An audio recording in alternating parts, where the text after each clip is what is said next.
Ndugu zangu Waislamu, sisi mwaka 1996 wale ambao kama walikuwa bado ni vijana walisikia vurugu iliyotokea ikajulikana kama Masjid Jihad, pamoja na msikiti wa Kongo, pamoja na ardhi ya Kongo. Ilikuwa zilzala ambayo kwamba haina mfano hapa Kwale. Watu wa Kwale ni wapenda amani, watu wa Kwale wana uzalendo, watu wa Kwale wanapenda nchi yao. Lakini watu wa Kwale unapowagusa, hapo ni utajua kwamba watu wa Kwale ni watu kweli wana akili zao timamu na wanataka kutekelezewa haki zao. Ardhi ile ambapo kwamba iko Kongo, kuna ardhi 3 hapa ambazo kwamba ni milki ya Waislamu. Zimetoka wapi? Bwana Moi aliyekuwa rais wa wakati huo, ardhi ile ya heka 16 alikuwa anaimiliki yeye, ile pale ardhi ya 16, heka 16. Waislamu walipoitaka ardhi hii ina heka 17, hii hesaba na nusu, hii ya tiwi hapa. Alafu hapa kuna ardhi ambayo kwamba ni ufuoni, heka 2. Hizi zote ni ardhi za Waislamu.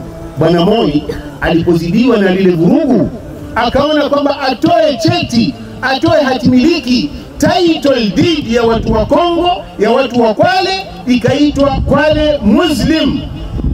Ikatolewa ile hatimiliki na Bwana Moi, tukakabidhiwa Waislamu. Haikuandikwa ardhi ile kwamba ni watu binafsi, ikaambiwa ni Kwale Muslim, title deed ile ipo. Hati ile ikatolewa 2012. Bwana Moi akatuma mtu akaja kutukabidhi Waislamu wa Kwale kwamba hii ni ardhi ya wakfu ya watu wa Kwale, sio ardhi binafsi ya watu wengine. Sasa baada ya miaka, sisi tunajua ardhi ni Waislamu, kumetokea watu majambazi, kumetokea watu wakora, kumetokea watu wa tamaa ambao wana tamaa zao za kibinafsi, sio za Uislamu. Wanadai kwamba ardhi ile ni yao, na wakafanya bidii, wakaenda mbio za kiharam, ikatoka title deed yao ya 2024. Niambie, title deed ya Uislamu iko baada ya miaka 10, itoke nyingine ya majina ya watu binafsi 2024. Ndugu zangu Waislamu, haya ni mambo ambayo kwamba Waislamu mpaka wayajue, wakumbuke historia yao. Na sisi tunatoa salamu hizi, Waislamu tunatoa salamu hizi. Tunatoa salamu hizi kwa serikali yetu ya national government, ya kwamba watu wa Kwale ni watu wa amani, hawataki vurugu watu wa Kwale. Lakini wakati wa kuleta nyoko wewe, watu wa Kwale utawaona sio watu wazuri, na ni watu wazuri bado. Tunasema serikali, national government, hali hii waiingilie haraka sana, watatue mzozo huu.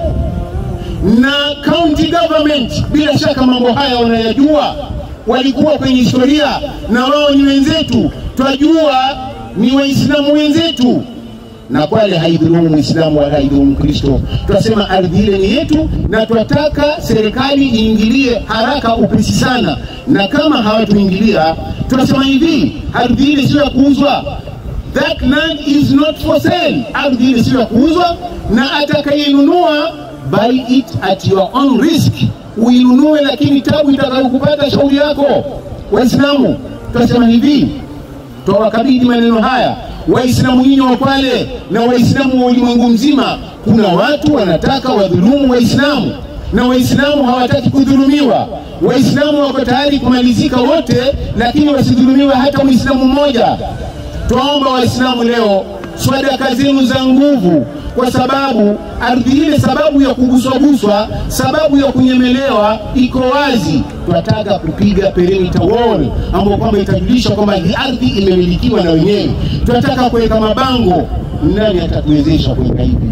Kama kuna mtu mmoja anaweza kufanya hilo, tafadhali ajitolee. Lakini sisi tunajua kwamba hata akijitolea, Waislamu wako tayari kutoa sadaka zao kuweza kukamilisha zoezi hilo. Tufanye sadaka zetu kwa nguvu. Lori ya mawe tuijua, chuma ya bei yake tuijua, jiwe moja bei yake tuijua, lori ya mchanga tunajua bei yake. Utakachotuletea sisi wallahi tutashukuru, ili tupate hizi materials, tupige perimeter wall hapa insha Allah. Tusemeni insha Allah Waislamu, tusemeni insha Allah Waislamu, insha Allah. Bidhi hawa maadui mikononi mwenu Waislamu, tuwakabidhi mikononi mwenu hawa maadui Waislamu, kwa dua kwa maombi na kila kitu. Ndugu zangu Waislamu, inna Allaha wa malaikatahu yusalluna ala nabi ya ayyuhalladhina amanu sallu alayhi wa sallimu taslima. Allahumma salli ala Muhammadin wa ala ali Muhammadin.